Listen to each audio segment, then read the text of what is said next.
then, oh hey little buddy, you gotta come here. Do you want to talk on the camera with me? Yeah.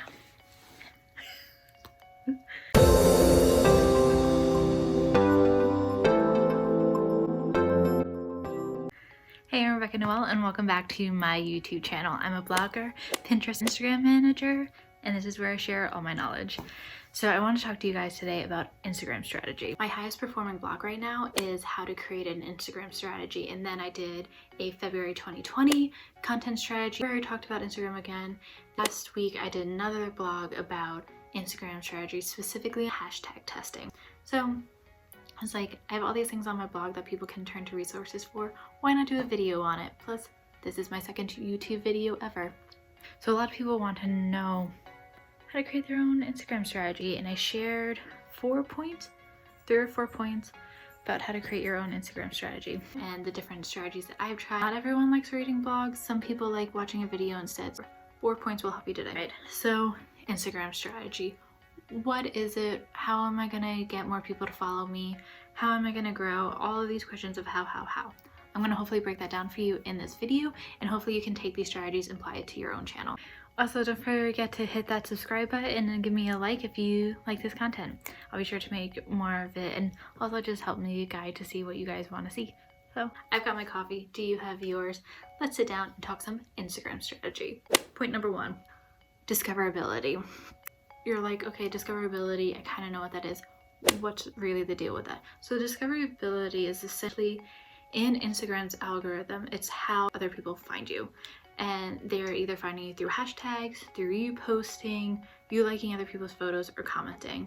It's normally through those metrics. So in January, I had a pretty decent discoverability. It was always consistent. A big contributor for that is because I posted every single day. So if you want to have your discoverability stay consistent, I suggest you post every single day. If you look at my Instagram account for February, I am not posting every single day. The reason for that is because I asked my Instagram followers, do you want me posting every single day? 5 times a week, 3 times a week? They voted for 3 times a week, so I'm posting 3 times a week because I want to test out what would that do to my Instagram account. Would I see higher growth? Would I not? What's there? So for February, my discoverability is actually not that great. I'll show a video here where you can see for the first week on the days that I do not post, that dude remains flat. There's no changing that. It is low, but on the days that's high, you see it's almost around 150. I would say if you want to see consistent discoverability, the key is to remain consistent with your posting. If you're finding it difficult to post consistently and you're just like, why even bother? I haven't been able to do this. There are people like me, other social media managers, other Instagram managers, and virtual assistants that can take the time to do it for you. And if you're like, I don't have the money for this now, maybe they're like, I'm just starting out too, like someone like me who is just starting out in their business, they can collaborate on something, and that's your cost because your audience is not their audience, so it could bring you both brand awareness. Look into that so you can be consistent and you don't miss out on potential future clients, because at the end of the day, you having an Instagram strategy is an investment in yourself and your business, and that would be great for you. Instagram stories, I would not say has a major impact for discoverability. I Instagram story and like it's an added benefit for people just to like see your daily life and get to know you. That's what works for me and what I'm able to manage, but not everyone is able to manage to do that. If you can, I suggest doing that. Second point, February strategy. I am posting, like I said, 3 times per week. And now I just went on a thing about discoverability and I encouraged you to post every single day. So why? Because remember, it's what my audience asked for. However, if I was just posting 3 times a week, I would not see the crazy growth that I've been seeing so far this month.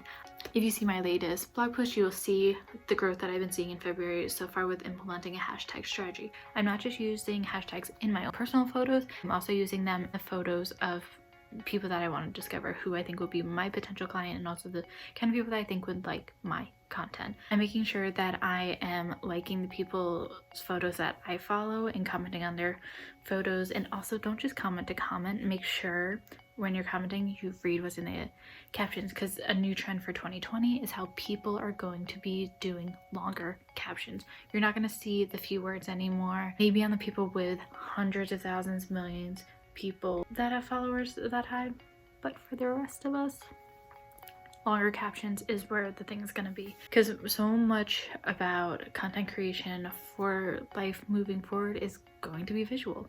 It's just how it is. And that brings me into point number 3, giving more than you take. So if you are just constantly like, I posted this photo, no one is interacting with it, I like this photo, why aren't they now discovering me, I did this, I did this, I did this. Okay, that's great, it's good that you're doing those things, but are you commenting on people's photos? Are you following up with that? Are you responding to people's stories? Do you see stories that are something that engaging, or do you even see polls and do you just bypass the polls? Respond to people's polls. If you put up a poll and you're like, no one's really engaging, why keep doing this? Are you doing that to other people? Are you just ignoring their polls? I understand if the poll is not applicable to you, or you're like, I really don't have a response, then say that, or maybe message the person being like, hey, neither one of these answers in the polls really match what I would respond with, so here's my response. Something that they could work with, and they can also follow up and be like, hey, I'm not seeing much engagement, someone messaged me saying this doesn't really apply to them, are you in that boat too, and here's another poll. Could just help each other out, instead of just posting a photo and be like, oh, people really like this, they'll really engage with this, and like the expectations for this photo that you're posting that's only on your page and all about you. Comment on someone else's photos, like their photos, and also if someone shares a win on their page, congratulate them on that win and be like, hey, it's really awesome seeing you get there. I earned 51 cents on AdSense. I am very excited about that amount because it means people were engaging with my blog, they like the content I'm putting out there, so in a way it was a validation and I'll take it. So 51 cents, excited. And I had so many people taking the time to say, hey, that's really great that you earned that, and we're very specific about it with on Instagram. I don't know them in person, but they took the time to say thank you to me and congratulate me, which meant a lot to me. 4th one, and I believe it's needed its own category, because commenting, so important. I cannot say enough good things about how important commenting is. Just think, when someone comments on your photos, are you responding to them? If your answer is no, is your engagement low? Because that would explain a lot. If you were taking the time to comment on someone's photos, it's going to increase your engagement. It's going to help their engagement. So win-win for both of you. Make sure you are responding to people's comments who comment on your photos. When you're following hashtags, are you commenting on those people's photos, or are you just liking them? Like when you like someone's photo, it doesn't always show the name, and I also think Instagram's supposed to be getting rid of the likes count in the future, so that's not really going to be helping you out in the long term. But commenting, I don't recall seeing that going away. So if you comment on someone's photos, someone could see you comment there.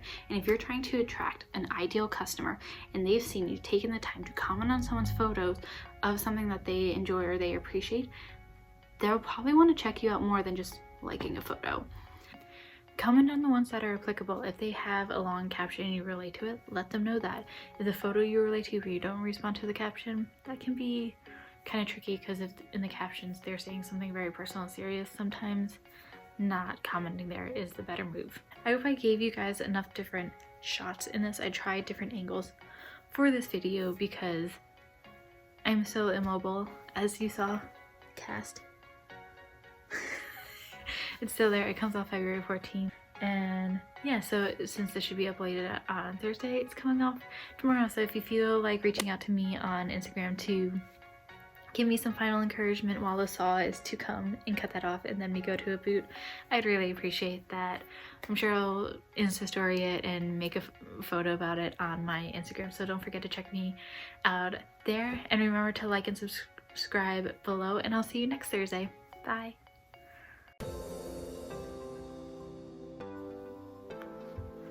Hey guys, I'm Rebecca and welcome back to my YouTube channel. I always stumble at this. You just want to share all your thoughts? Okay. So but do you have an Instagram strategy?